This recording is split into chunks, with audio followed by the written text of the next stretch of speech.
I'd like to talk to you today about deceit and lying. I think one of the most fascinating aspects of Islamic doctrine is it has laid out a whole system of how to lie and what kind of lies there are. Many people have heard about taqiyya, T-A-Q-I-Y-Y-A, but there's a specialized form of deceit which I want to introduce you to today, tawriya, T-A-W-R-I-Y-A. Now, deceit is directly referred to in the hadith. For instance, the shortest hadith in the collection of Bukhari is 3 words: war is deceit. You have to understand when Islam uses the term war, it means jihad, and it is much bigger than the Western concept of war. In America, we think of war with soldiers and guns and planes and boats, but Islam doesn't think that way.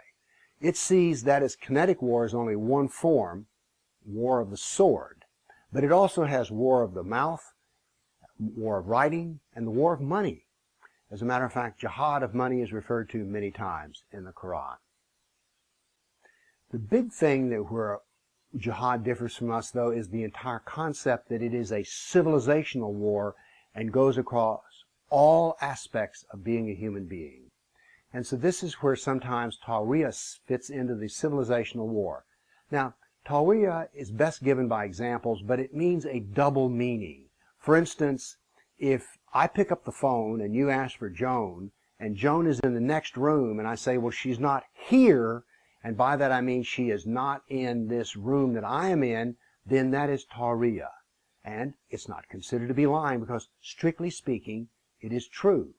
A famous example of this, where one of the compilers of the Sharia law, someone stuck his head in the room and says, is such and such here? And he turns and says, he's not here. He's not in the palm of my hand. You get it? Another form of this deceit is, I don't have a penny in my pocket. Where in reality I have a wad of $100 bills. But I don't have a penny in my pocket.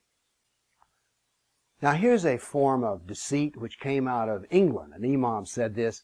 During the Christmas season, he says, you must understand we are to never, ever wish a Christian Merry Christmas, because that recognizes their pagan holiday.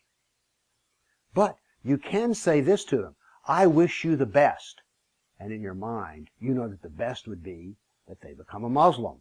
So now then you've satisfied the social aspect of it's a festive occasion, you've said something pleasant, but it's a lie.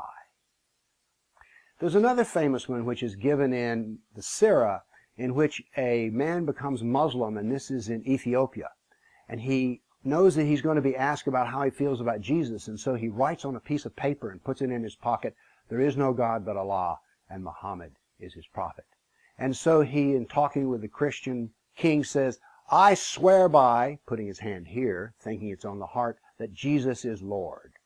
But of course, what's in his pocket just contradicted that.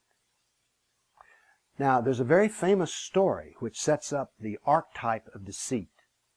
There was a Jew named Ka'b bin Ashraf, and he wrote a poem about Muhammad. Muhammad didn't like the poem, and so he said, who will kill Ashraf, who has offended Allah and his prophet? And one of the Muslims said, well, I will, Muhammad, but I will have to deceive him. Muhammad, do so. Now, there is a verse in the Quran which also refers to deceit. It's verse 328. Let me read it to you. Let believers, Muslims, not take infidels, kafirs, for friends and allies instead of believers. So they're not really your friend. Whoever does this shall have no relation left with God. In other words, you're drifting off the Muslim ranch, unless you guard yourself against them, taking precautions. Now what does this verse mean, taking precautions? Well, it turns out that 2 of the most famous exegetes, Al-Tabari and Ibn Kathir, that is, men who are professional experts on the subject of Quran, say this. What it means is that you can hate the kafir, but you need to have a smile on your face. So if you have a kafir who's your boss, you can play up to him, or if you're CARE in America, you can play up to the federal government. It doesn't matter what scale this works on. But you can pretend to be friendly. You can have a smile on your face as long as there is hatred in the heart. And that is the protection that Allah needs. Because the Muslim has to be very clear that he is not really the friend of the kafir. But because it's deceit, he must make him think that he is. Now, I've given you a lot to think about here, but I have not told you that every Muslim is a liar, as some might try to make this to be.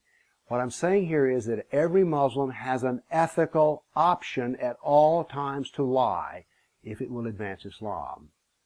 Doesn't have to lie, but it is acceptable to lie.